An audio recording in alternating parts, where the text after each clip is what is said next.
I'm like, what? It's Like, me too. It's me too. Hey, everybody. Hey, sis, you good? I'm good. How about you? Are you good, I'm sis? good. I am excellent. I am wonderful. I am so grateful to be here today. I was looking forward to this. Y'all let me know if I'm a little too loud because I'm in a different spot so we can get a clear reception. And I'm right here on the lights. So Yeah, if it's you too are much. you are good. But let me work on my light. We gonna get it together, y'all. We in here. We in here.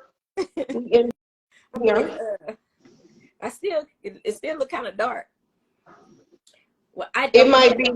I don't have It no might be makeup on, the natural lighting behind you. That's probably it, the natural lighting. but that's cool. Because I didn't turn on mine. I just got this one big light right in front of me. Y'all see all these lights. So, sis, how you doing today? Girl, it's a good day. It's a good day. You heard the word today?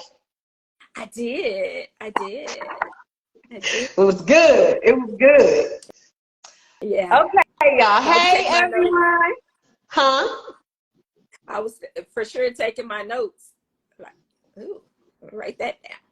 Yeah, So me too. it was a good message to chew on, something to chew on. Yeah, it was a really good message. I was really, I was in it today. I was in it today. I must have needed it. I must have needed it.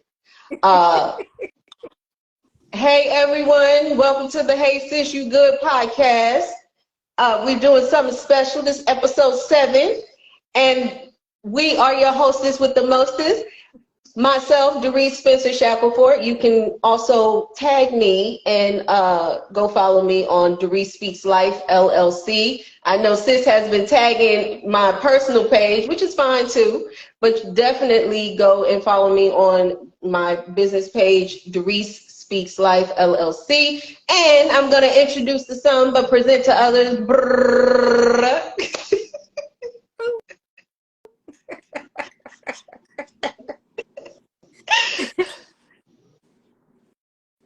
Well, I am the one. No, I'm just playing.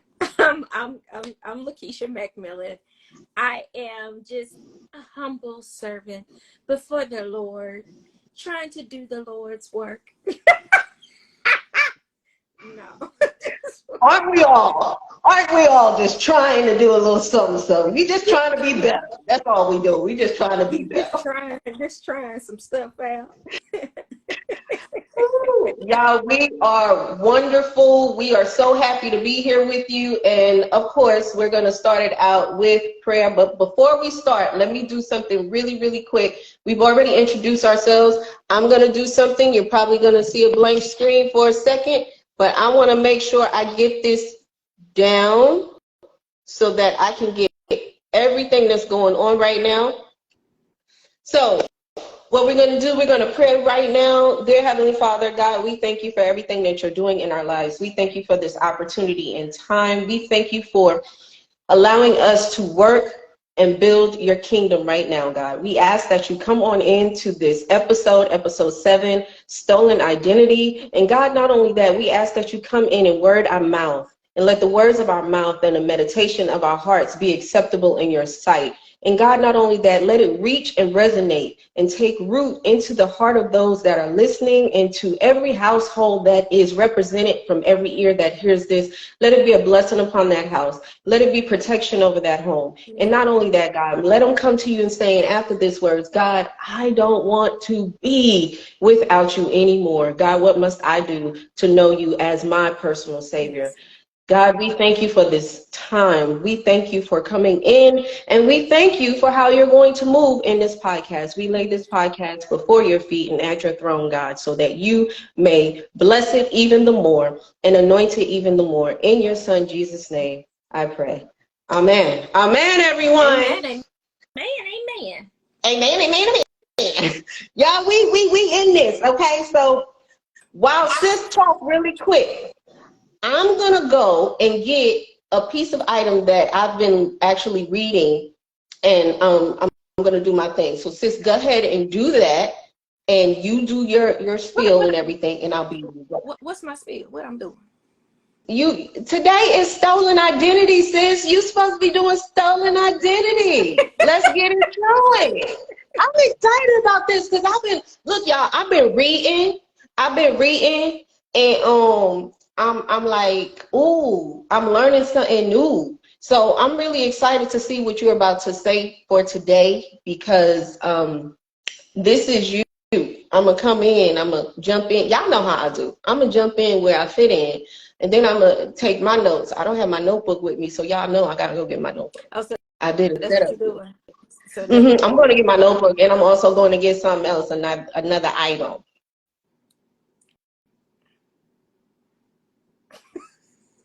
Another Go, item. Okay? go Go ahead, ahead. sis. Go ahead, start talking. Okay. Well, the reason why we were discussing like what we wanted to actually discuss on today, and we were thinking about just identity. And I know, like with social media and everything, there's a search where everybody's trying to find themselves, but they're looking for themselves through the lenses of others and what they see. And so at that, it causes you to have like an identity crisis, because you don't know who you truly are, because you're trying to be what you see, and so you're trying to mimic that. And but that's not who you are authentically. That's not who you are authentically. So, and that causes you to start borrowing, I'll say stolen, stealing other people's ideas and their identity, and you're applying it to your life, and that's who you're trying to portray.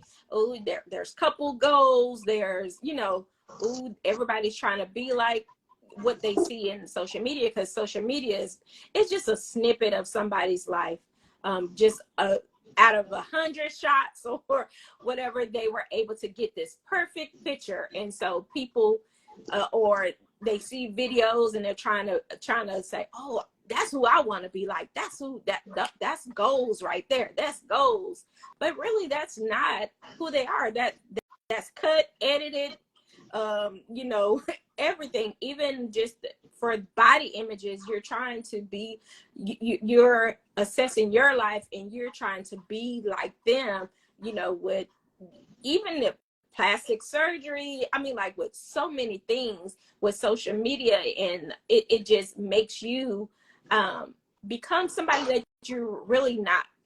And Right. for me, I have dealt with that, like even just not just trying to be like somebody else, but that's not truly who I am, and it's trying to fit in areas, even like growing up, you're like, ooh, I want to be the part of the cool kid. I want to be a part of, that group. That's the E group. Ooh, them the cute girls over there. Ooh, them the girls that got it going on, and all the boys like them. And ooh, that's who I want to be like. Ooh, so what I got to do to fit into that group? And so you start adjusting who you are, and you start conforming. That's the word And you right there, start conforming. conforming so you can fit in. And so at that point, you can conform so much that you have gone so far. And then when you look back, you're like, I don't even know who I am anymore. Like, who am I? Who And am I? so that's what it's about. Who am I? Is what is I? Mm-hmm. but Who is that is so on? true. Who is Who on? is on? Yeah, you can just borrow from people, and the dangers of it. For me, I realized when I was doing it, I have always done it. And not, how you do things and you don't know, you don't even realize that's what you have been accustomed to doing. And like for me, like going from with my upbringing, like growing from different family members' houses, just trying to find where I fit in, because I'm always coming into a situation, not that they didn't make me feel welcome, not any of that, but just trying to see where I actually fit in, because that's not where, I'm the outsider, I'm the extra kid coming in, because my mom and my dad, they can't take care of us. And so I'm here for this short period of time. So now I'm like, ooh, let me fit in here. Okay, they act like this, let me act like this, let me do this.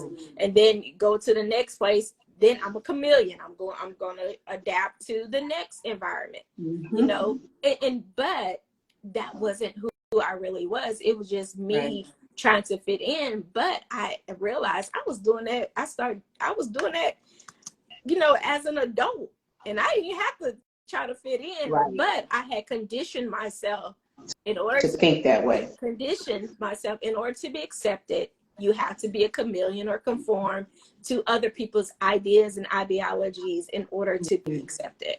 And so, and I think that's what the stolen identity is, conforming to other people's ideas and ideologies in order to be accepted, because everybody wants that acceptance. You know, you're like, ooh, the sense of belonging, if I could say. So just to have that sense of belonging. So that's what I have dealt with, and I can go even deeper, but I want to hear your take on it, and I'll continue. What's your take on stolen identity? Stolen identity, if we're talking about personally and not just with our social security cards and things of that nature, but stolen identity to me, and I know you're going to go into that, stolen identity to me is just like you said, it's an idea that you have to conform to someone else's belief systems, to their imagery and what they believe looks good, and what they believe of what is aesthetically pleasing to society or themselves. And like you said, when you're in school, you do that so much. You condition yourself to think that way, that when you have that, oh, I'm in a new environment. I give you a prime example of myself. My mom moved us here to Texas, and I was 12 years old. And it was the 90s. And on the East Coast, we dressed a certain way. I come to Texas, they looked at me like I was crazy because I had mishmash socks on, different color socks, you know, and I wore sneakers a certain way. I wore sneakers with skirts, and they was looking like, don't nobody wear sneakers with skirts. You must be one of them Pentecostal girls. At the time, I was raised Pentecostal, but my mother wasn't enforcing that rule in the household yet. But in New York, you wear sneakers with a skirt. Everything that I did was basically, they criticized everything to try to make me conform. And then when I looked around, I'm thinking, well, I'm gonna conform. I'm gonna go ask my mother to buy me a pair of kids. I'm gonna conform. I'm gonna start wearing my, and next thing you know, everybody was stealing my identity and walking around trying to emulate me. And when I realized that, I said, you know what? I'm just gonna be me. I don't believe in conforming. I don't believe in this stolen identity. I never had an identity crisis as a child. I've always known who I was and what it is I wanted to be and how I wanted to be. My ice machine, y'all, excuse it. It just wanted to praise God right there. We gonna let it be. It was something that I realized that I was firm in my own identity because my grandmother affirmed me all the time that being me was who God created me to be. If you don't like something, and I can remember hearing her say, if you don't like it, then you don't like it. You kindly decline. You just decline nicely. No, thank you. I'll have such and such. It's not so much of you having to, you didn't have to do that stuff. That's the way I was raised. You don't have to change for nobody. The only person you change for is God. And if God made you a certain way, that's who God created you to be. But there are people, even I thought, oh, okay, I have a business now. I got to conform to that ideology of, oh, this is how everybody else is doing business. And this is how everybody else is doing business. And then I realized, but they're not the people that told you to start the business. They're not the person, they're not the energy, or they're not your God. How are you going to conform to an identity or an imagery that's not even you? And I realized that at a very young age, you got to pay the cost to be an individual, baby. Don't conform to anything about this world. Because next thing you know, you start conforming, you lose yourself. And then you be thinking that you have imposter syndrome. When in actuality, you have been stealing somebody else's identity and applying it on like it's lotion and wondering why you still ashy. She said, well, well, the good thing is you had, you said that you were always confident and stood firm in who you were because you had someone affirming you. But unfortunately, everybody don't have someone, affirming them and also just being standing firm in who they are. Case in point for me, I realized, like I said, I remember me and you having a conversation about kids going off to school and all of that. And when I was so excited when my last one left, I was like, ooh, she's going into the world and she's going to discover who she is. And when she started discovering who she was, and I wasn't getting pulled with all the kids because they're off in school or they're living their lives and, living their next chapter in their life, I realized that I didn't really know who I was. I really didn't. And because I knew who I was as a mom, I knew who I was as a sister, I knew who I was as a friend, I knew who I was as, just at work, because they demanded something from me.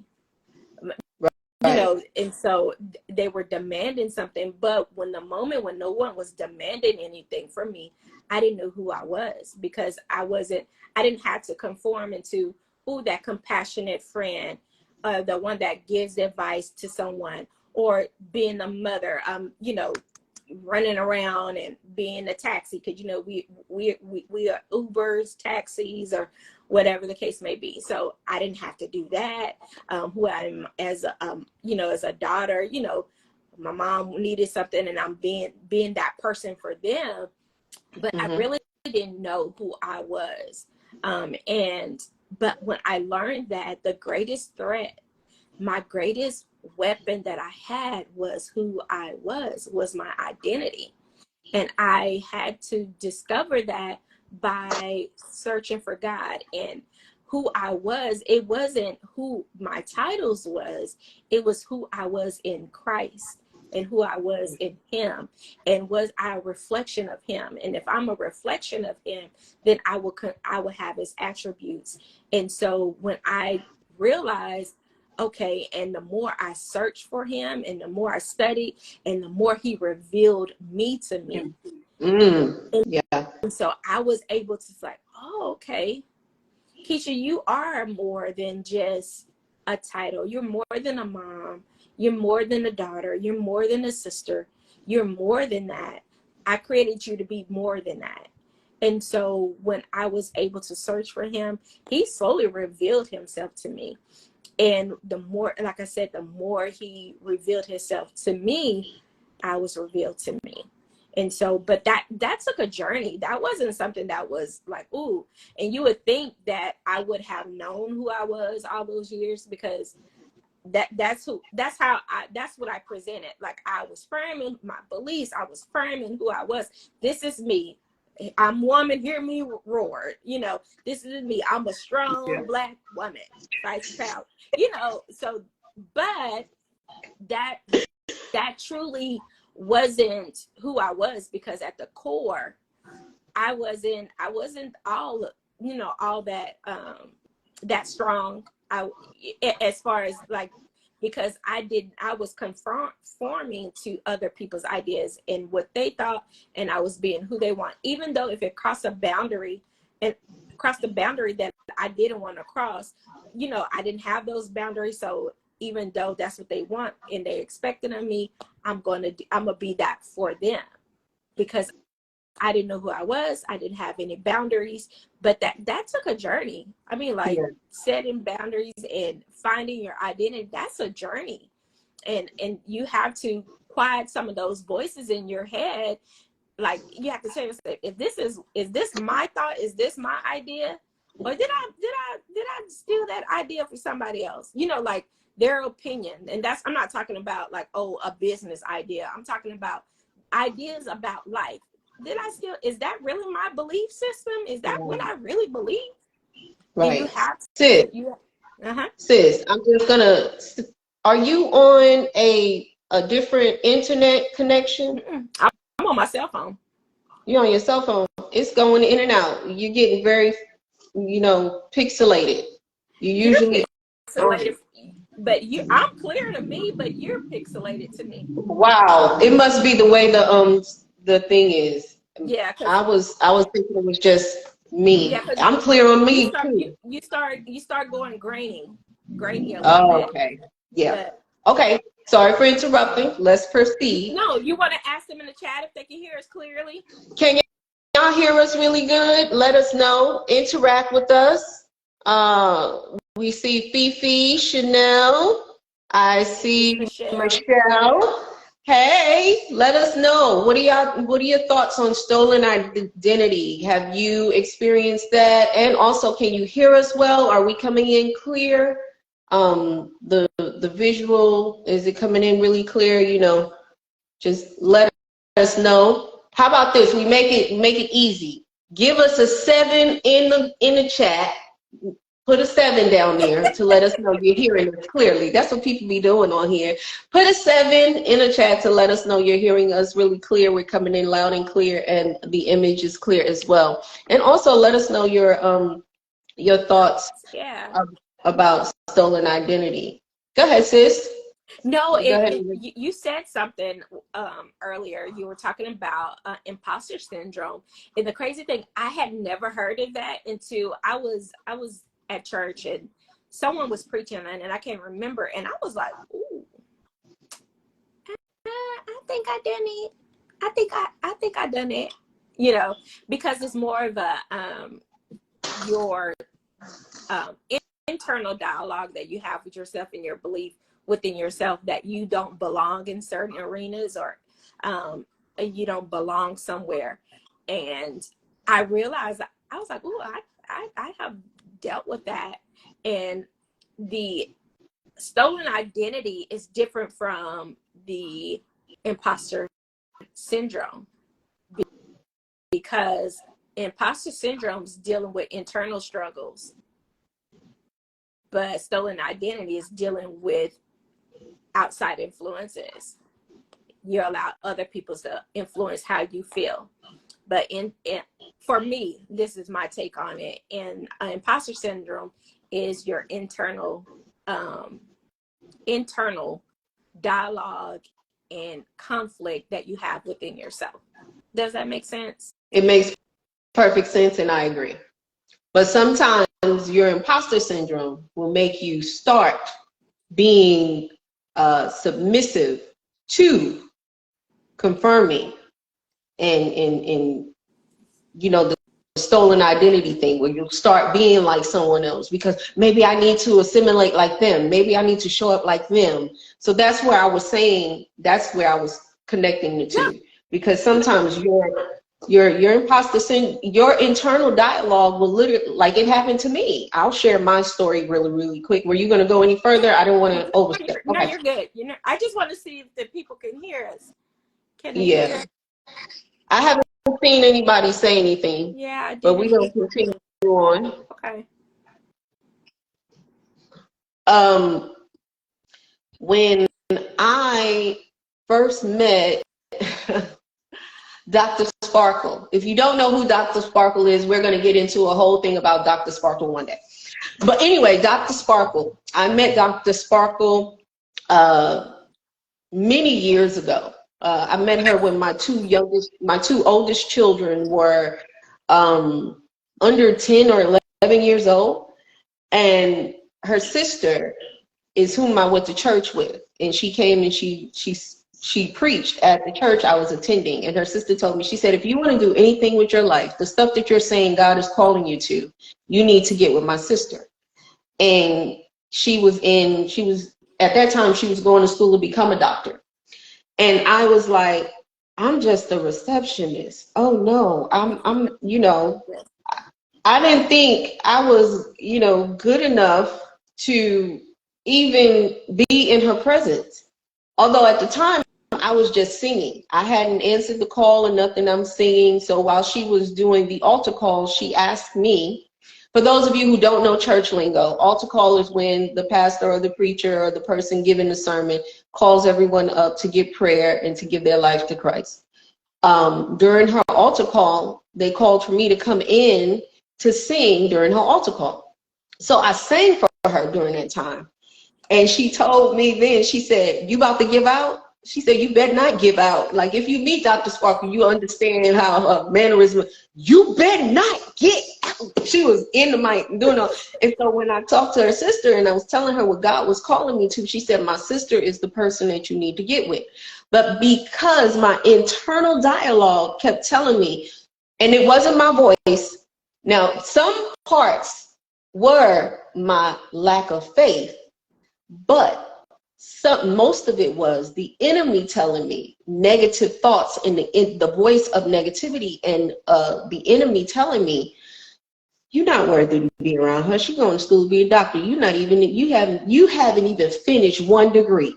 You've been to 4 schools and you haven't finished 1 degree, and you gonna try to be on this lady level.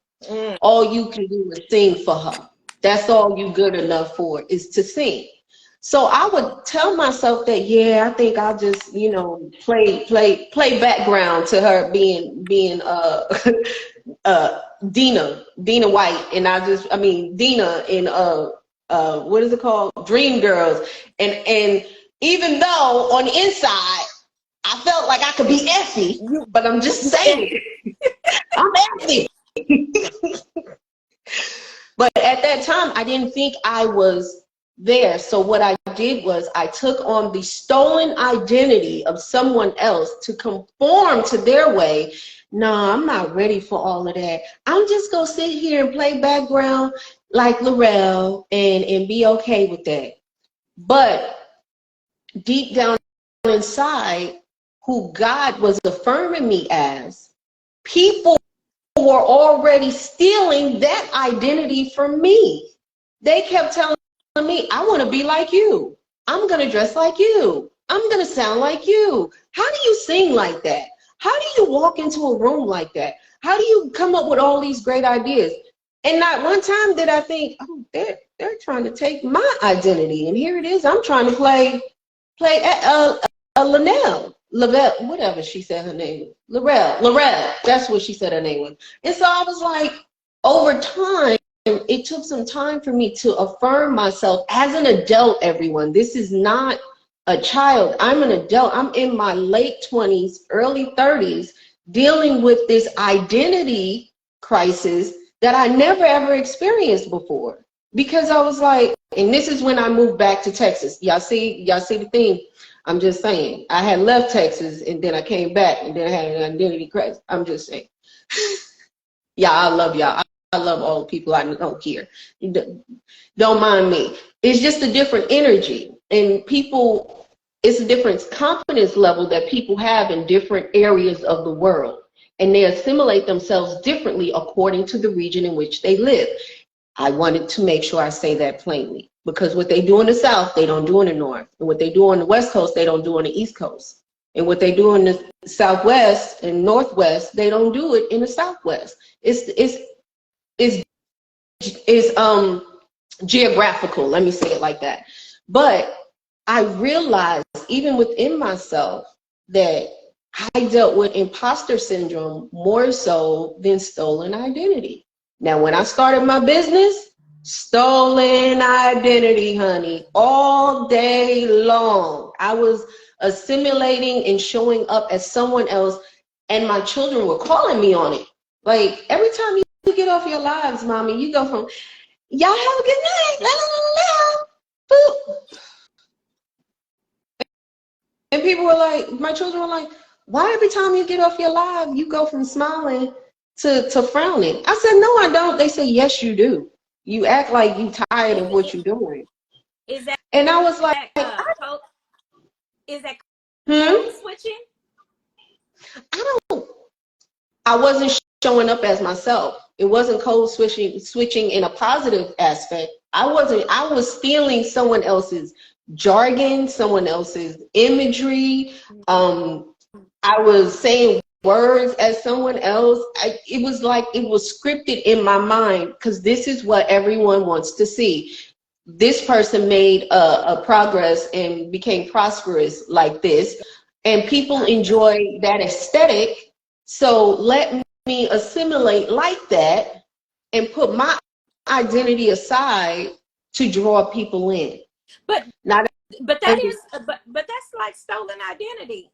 That's not that for me, when you say that, that's more of a stolen identity versus the imposter syndrome. Oh no, well, no. That's what I said. In the beginning, I said that was imposter syndrome. But in the beginning of my business, I suffered with stolen identity. You must miss that part. Gotcha. Yeah, I said that. Okay. But yeah. But now I realize that the confidence, like you said, you're on a journey in finding out who your identity is in Christ, in God, in the Most High God. When you're on that journey, God reveals to you who He sees you as and who God created you to be. And therefore, it's revealed over time, because if God showed you who you were all at once, baby, you wouldn't, it would blow your mind. You'd be like, I couldn't possibly be the person that's going to speak at the Lincoln Center. I'm going to be speaking at the Lincoln Center at the president's ball and all that. No, that's not me. Now, if God told you that, even when you were 16 years old, you'd be like, nah, that, no, no, that can't be me. What you talking about, Willis? But the truth is, God reveals who you are as He peels back the layers of, here's that trauma I'm taking away from you, because in actuality, that trauma was there in order for you to have some mental toughness in order for you to go on this journey that I called you on. And a lot of times we don't want to take the Band-Aid off in order for it to heal, so that we can literally learn who God sees us as. Yeah, I totally agree with that. Also, when you were talking about affirming, if you don't have someone to affirm you, you have to affirm yourself. And you, today at church, the bishop said something. He said, the voice you listen to is the voice you will obey. Oh, I wrote that down too. Said, ooh. So if you're listening to the voice that's inside of you that's saying, oh, it's you can't make it, you're not equipped for this not what you're supposed to do, no, you don't have what it takes, no, that's not for you, this is not, and it always telling you what you can't. Guess what? That's the voice you're gonna obey. I'm not. That's right. I can't do that. No, that's not. No, I can't do that. I'm not equipped. I don't have what it takes. No, God is not speaking that to me. Right. That's not what I should have. That's not what I'm deserving of. That's not what I'm worthy of. Because if you listen to that voice, you obeying the commands that come from that voice. And so we have to take control of our mindset. In our mind, it all starts in our mind. Is like what, and then what our thoughts becomes what we believe. So if I keep telling myself, no, I can't, or no, this is not what you're deserving of, guess what? I won't, and I won't get it. Correct. Because I agree. I already told, and that because I start believing that. And so guess what? I'm not going to do anything that's going to resemble that blessing or that breakthrough. I'm not going to do it. I'm going to stay where I am. I'm not going to move past where I'm at, because I already know that's not what God purposed for me, because I don't think He want to bless me in that way. I don't think He want to give that to me, because that you have told yourself that, and you bought into that. You bought into the negativity and that negative mind. And so we have to be careful of that. But you won't realize you're doing that until you know who you are and whose you are. That's why it's important that you understand that your identity is your greatest weapon against the enemy. Every time the enemy says that you can't, no, this is going to destroy you, no, I'm more than a conqueror. this oh, look at all this stuff you're going through. It just gonna break you. God says all things works together for the good, for my good. So you have to, be able to continue to know who you are and whose you are. And you fight the enemy with the word, what God proclaimed over your life, what the word he spoke over your life. That's how you fight the Right. enemy. Right. I agree. I love it. Well, since you paused right there and you set me up really nicely, everyone, I want to give you a little commercial break. We got to pay some bills, okay? So this is the wonderful, wonderful author right here, Miss Lakeisha McMillan. Her I Am Reclaiming Your Identity book. She is the author of this wonderful book. I hope y'all can see that really well. Yes, yes, yes. You can definitely go and purchase this book and others. She is more than a one-time published author. She is, how many times is it? Is it three? Three-time published? Yes. Three-time Yes. published author. And you can purchase her books at her website, which is, sis, type in your website down there for me, please. Beautifulsoul.net, right? Am I correct? Beautiful Yes. Soul. Beautiful soul, beautiful-soul.net. Beautiful-soul.net. So, everyone, let me just read to you what God placed my finger on as she was stating how she was affirming herself and how to affirm yourself. Did I lose the page? God, please bring it back to me. Okay, here we go. Written by Lakeisha McMillan. I will not allow my past to persuade me to believe I have no value. I am useful for the building of the kingdom. In the end, that's all God gonna ask you. What did you build my house? Did you build my house? What were you doing with the gifts? Did you go bury them? Even if I gave you one, and the one thing that you can do well, did you go bury it? Did you say, no, I'm not good enough? That's really nothing. All I do is crochet. Do you not know how many people's lives you can bless with just being a crochet artist? I don't know how to say it. Crochet. I don't know what the I word don't would know. be. But Crochetus. I don't know. a crocheter. How about that? A seamstress, crochet. I don't know. Correct me in the comments, y'all. I'm really not sure about that wording, that title right there. But if God gave you the gift of being able to crochet something, why would you put that aside and not do it? That is your gift. And God said he will make room for you. Your Yes. gift will make room for you. You don't know how many doors that will open. Now people are using their hobbies as their businesses. Yeah. And they're supplementing their thing. So in other words, what I'm saying to you is get the book. You need some affirmation and some affirming, because it's basically that. It says, I am reclaiming your identity. Okay? And this is inspirational quotes and affirmations for your journey to becoming. None of us have become. When you become, you transition. I'm sorry, y'all. That's my belief system. When you become, you transition over, and we celebrating you. We giving you a home going. Yeah, yeah. So we are all still becoming. You don't have anybody to affirm you. I suggest you get this wonderful affirmation and inspirational quote book by none other than our co-host, Lakeisha McMillan. I am reclaiming your identity. I want to say something else, put another word in there, but that's not it, y'all. It's I am reclaiming your identity. It's beautiful artwork at that. I love this artwork on there. Y'all see, she kind of got the same hairstyle as me. Yeah, y'all know. All I need is a nice little butterfly right here. Anyway, I'm gonna let you get back to it, sis. I had to do the commercial break. Well, you did really well on the commercial. On the little commercial break. But you know what? How that book came about? Because I had jumped on. We did.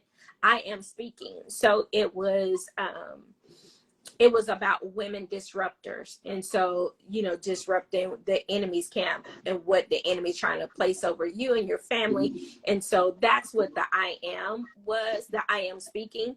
But then it was the I am. I wanted to speak about that because, like I said, it's just for me realizing I was trying to help other women, you know, to affirm them, but it was actually me that needed affirming. Wow. And so that's where that came from. And I was like, who am I? Because that was like the hardest question for me. Like if I'm doing interviews or somebody asks me, who are you? Like,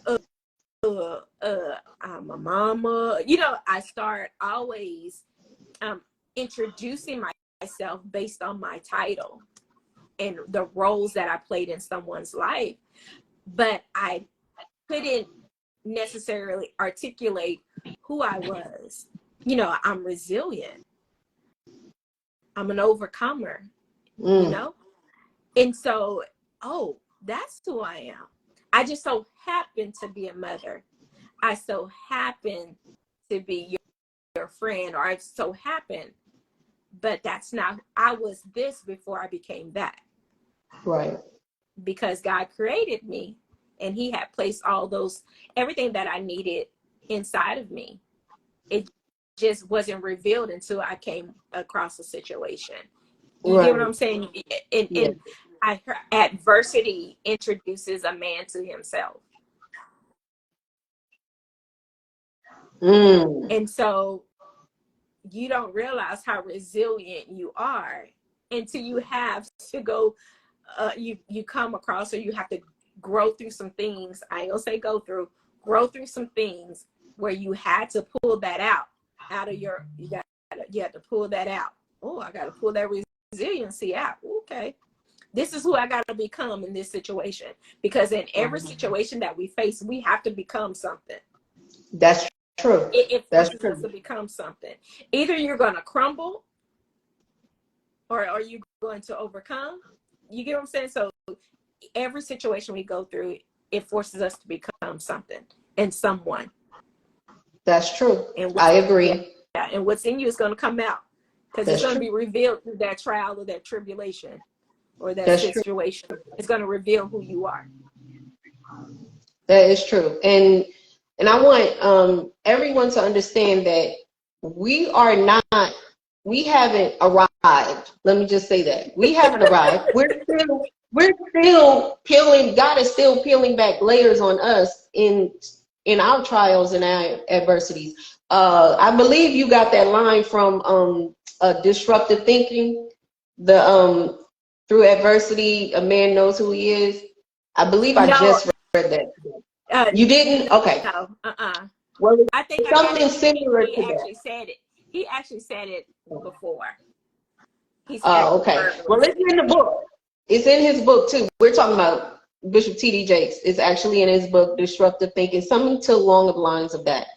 And your identity, this is the wonderful thing about God, the Most High God. Your identity can never be stolen in the kingdom. Because you are individually and wonderfully made. I say individually. I know that's not what it says in the book, but I'm letting you know that there is no one that can do it like you, say it like you, arrive like you, show up like you. They can emulate, they can try, but they cannot be. Your identity will never get stolen in the kingdom, because God created you to be that person that can only do that one thing the way God created you to do it. Many people can do the same thing, but they can't do it like you. And that's what makes it your gift. Yes. See, people think, oh, I gotta be like such and such. Oh, I see Beyonce. I wanna, like Beyonce. Beyonce can mentor people, but they can't be Beyonce. How about this?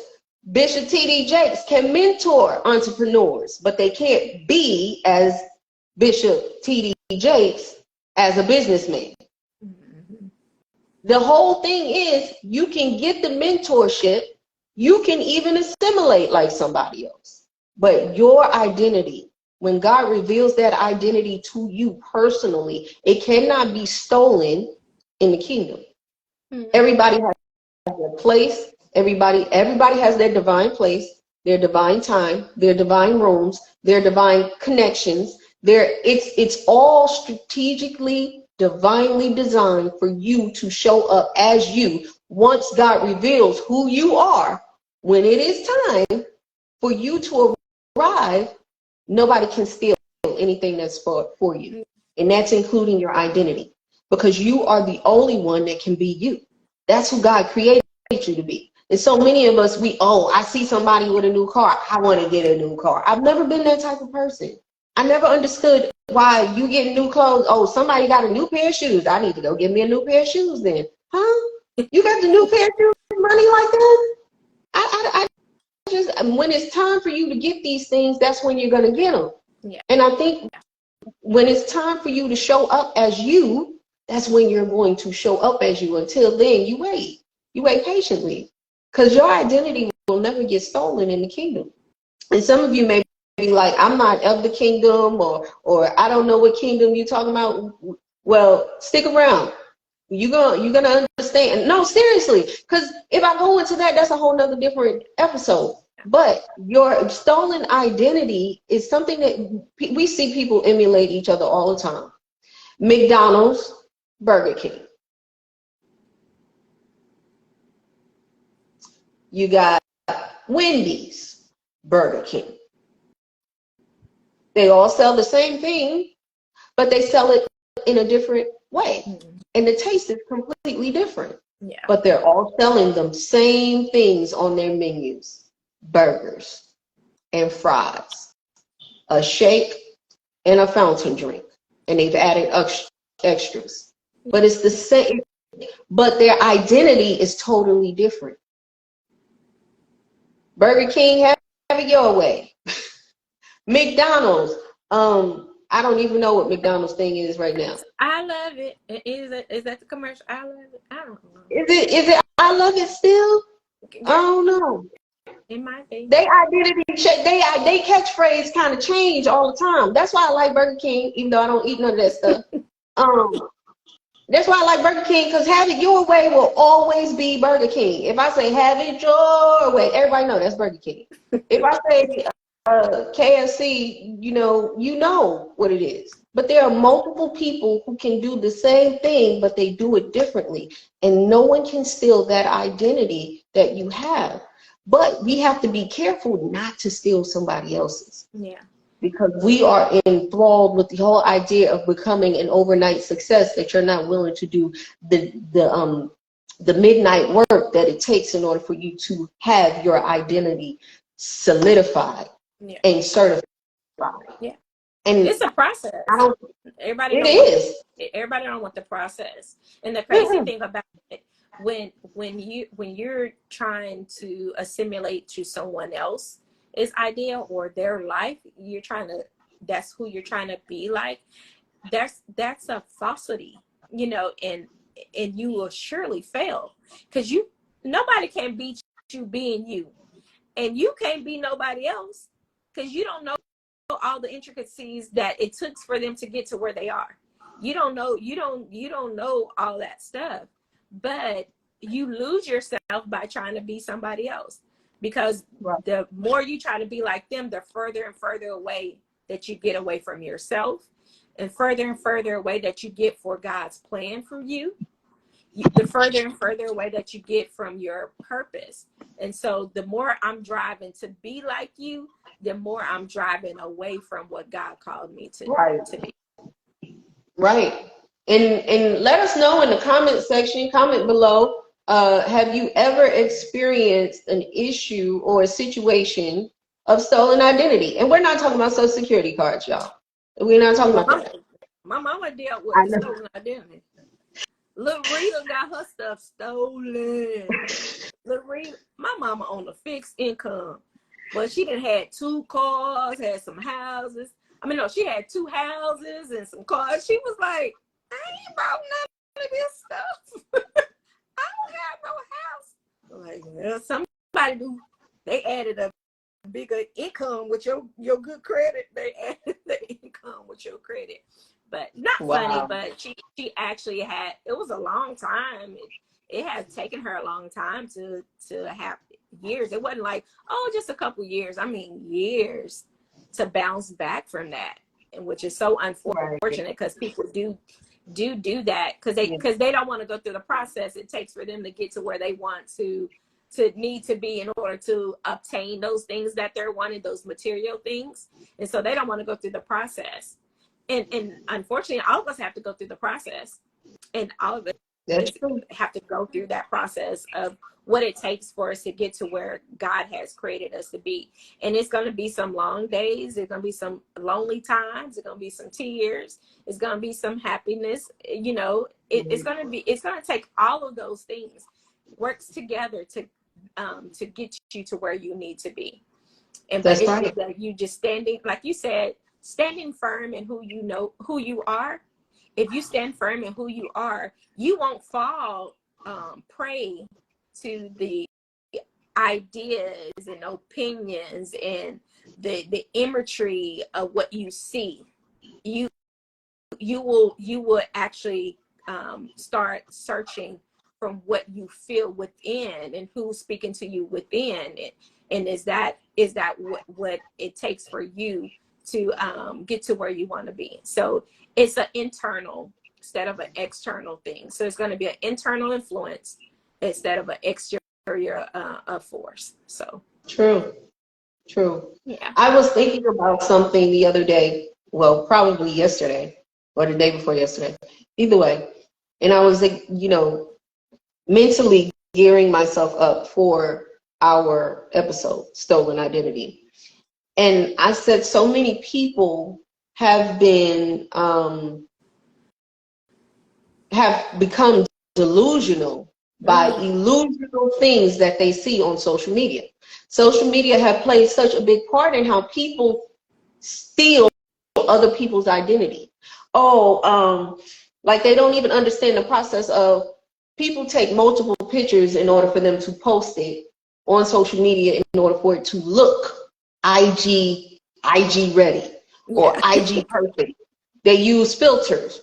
I recently, maybe like last month or early this month, posted a filtered picture of myself on my story on my personal page. And I realized, I was like, I was trying to see the difference. And I said, everyone wants to look like this. They did the lips, they slanted the eyes. And I was like, there's no originality in who you are when you put on filters, hence stolen identity. You put on a filter, and these filters are real people, everyone. They have names of who these people are. And I actually looked into it. I was like, this person has a name. This person, like these are people. And we're taking their imagery and plastering it, superficially putting it on our faces to look similar to them. They become a filter. Just like your signature can become a font. But the thing that I want you to understand is, in the end, are you being delusional about what you see on social media and thinking that these people have become what you think success is because now you want to emulate them, and then you're not even sure that it's a stolen identity. You're on the cusp of stealing someone else's identity because you think what they're posting is 1000% of their lives.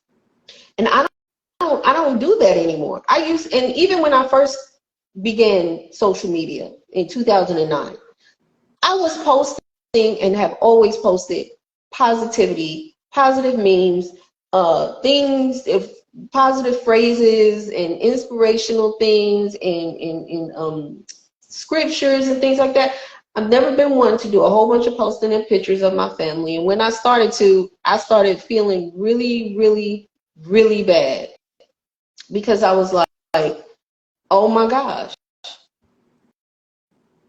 I feel like, because at that time I was a little overweight and, I was getting more attention, and it was like, oh, Jerice, blah, blah, blah, you look good, and this and that, and I'm looking, and I'm like, people will hype you up to make you think you look good when they know you look bad. And I was like, wait a second now.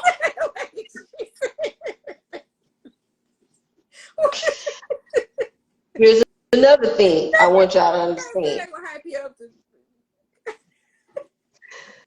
People will hype you up in a stolen identity to make you think that you are doing good, when in actuality, they know that if you show up as your authentic self, it would threaten who they are not.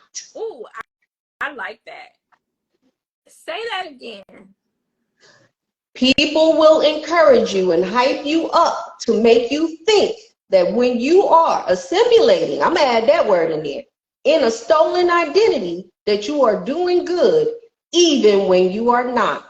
Because when you are in a stolen identity, I'm adding some extra words to it, y'all. Y'all going to have to watch it back. We only got 29 seconds, y'all. You threaten who they are not. Okay? That's a word. Now, we must have been on here. We've been on here for an hour. We got 52 minutes. We got 52 minutes in, y'all. So you want to come back? We can end it here? All right, go ahead. Hey, everyone.